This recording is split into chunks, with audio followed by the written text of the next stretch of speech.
Praise the Lord. 30వ కీర్తన 2వ వచనం. యెహోవా నా దేవా, నేను నీకు మొర్రపెట్టగా నీవు నన్ను స్వస్థపరిచితివి. దావీదు తన జీవితంలో అనుభవాలన్నీ కూడా ఈ కీర్తనల ద్వారా మన ముందు తీసుకొచ్చాడు. దావీదుకి రోగం కలిగినప్పుడు, దావీదుకి వ్యాధి కలిగినప్పుడు అతడు వైద్యుల్ని ఆశ్రయించాడో లేదో మనకు తెలియదు, కానీ దేవుని మాత్రం ఆశ్రయించాడంట. నేను నీకు మొర్రపెట్టినప్పుడు నువ్వు నన్ను స్వస్థపరిచితివి అని ఇక్కడ మాట్లాడుతున్నాడు. ప్రార్థన చేస్తే రోగాలు స్వస్థత అయిపోతాయా? ప్రార్థన చేస్తే మన పరిస్థితులు మారిపోతాయా అని గనక మనం అనుకుంటే, ఇదిగో ఈ వాక్యం మనకి చక్కని సందేశాన్ని ఇస్తుంది. స్పష్టమైనటువంటి నిర్ధారణతో కూడిన స్పష్టమైనటువంటి అభిప్రాయం తెలియజేస్తూ ఉంది. ఈ ప్రపంచంలో కొన్ని కోట్ల మంది రోగులు, వ్యాధిగ్రస్తులు ప్రభు సన్నిధిలో మొర్రపెట్టడం ద్వారా స్వస్థత పొందారు.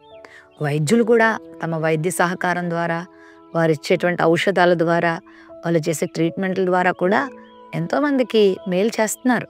అయితే దేవుడే స్వస్థపరచకపోతే, దేవుడే సహాయం చేయకపోతే వైద్యులు చేసినది కూడా పనికిరాదు. వైద్యం కూడా ఉపయోగపడదు. ఆ మందులు కూడా పనిచేయవు. ప్రతి విషయంలో ప్రతి రోగము స్వస్థత పొందాలంటే అది దేవుని ద్వారా సాధ్యం. మరి ప్రపంచంలో చాలా వ్యాధులు ఉన్నాయి, చాలా రోగాలు ఉన్నాయి. ఈ ఉదయకాల సమయంలో నువ్వు ఏదైనా రోగంతో బాధపడుతున్నావేమో, ఒకవేళ నీ రోగము నిన్ను పీల్చి పిప్పి చేస్తుందేమో, నీ రోగము నీ శరీరాన్ని క్షీణింపచేస్తుందేమో, నీ వ్యాధి నిన్ను అధోగతి పాలు చేస్తుందేమో, దేవునికి మొరపెట్టు. దేవుని సందుకు వచ్చి ప్రార్థన చేసుకో. దేవుని మీద ఆధారపడు. అయ్యా నన్ను స్వస్థపరచవా అని నువ్వు అడిగితే దేవుడు గొప్ప స్వస్థత నీకు ఇస్తాడు. ఒకవేళ నీ కుటుంబ సభ్యులు ఎవరైనా అనారోగ్యంతో కృషించిపోతున్నారా? ప్రార్థన చేయి. ఎవరైనా హాస్పిటల్లో పెట్టబడి మరణ పడకలో ఉన్నారా? ప్రార్థన చేయి. దేవునికి మొరపెట్టు. దేవుని సేవకులకు చెప్పు, ప్రార్థన చేయి. దేవుడు అద్భుతం చేస్తాడు. హిజ్కియా కూడా మరణకరమైన రోగం కలిగినప్పుడు గోడ వైపు ముఖం త్రిప్పుకొని ప్రార్థన చేస్తాడు. దేవునికి మొరపెడతాడు, కన్నీళ్ళు కారుస్తాడు.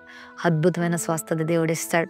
నా జీవితంలో నేను చెప్పగలను, ఎన్నో పరిస్థితుల్లో ఎన్నో అనారోగ్యాలు వాటిల్లినప్పుడు, శరీరం మీద దాడి చేసినప్పుడు ప్రభు సన్నిధిలో మొరపెట్టగా దేవుడు స్వస్థపరిచాడు. కొన్నిసార్లు వైద్యుల దగ్గరికి నడిపించి, చక్కని వైద్యులను చూపించి, చక్కని వైద్య సహకారాన్ని అందించి, సమయోచితమైన సహాయాన్ని అందించి స్వస్థపరిచిన రోజులు ఎన్నో ఉన్నాయి.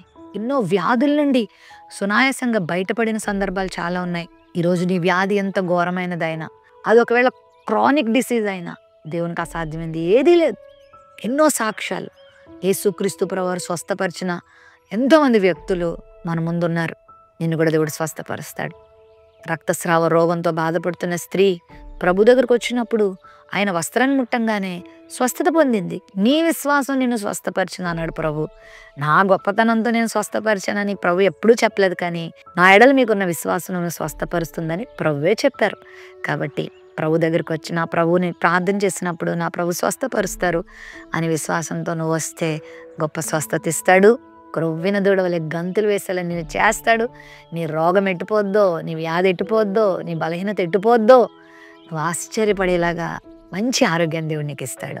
మహాపరిశుద్ధుడా నీకు వందనాలు. ఈ సమయంలో నీ దాసుడైన దావీదు నేను మొరపెట్టినప్పుడు నా ప్రభు నన్ను స్వస్థపరిచాడని గొప్ప సాక్ష్యం ఇస్తున్నట్టుగా ఈరోజు ఈ వాగ్దానం వీక్షిస్తున్న బిడ్డలు ఎవరు ఎలాంటి అనారోగ్యాలతో, బలహీనతలతో, రోగములతో కృషించుచున్నారో యేసు నామముల వారికి స్వస్థత కలుగును గాక. వారును ఇట్టి సాక్ష్యము చెప్పుదురు గాక. ఇట్టి కృపని బిడ్డలకు దయచేయమని యేసు నామములో అడుగుచున్నాం తండ్రి. ఆమెన్.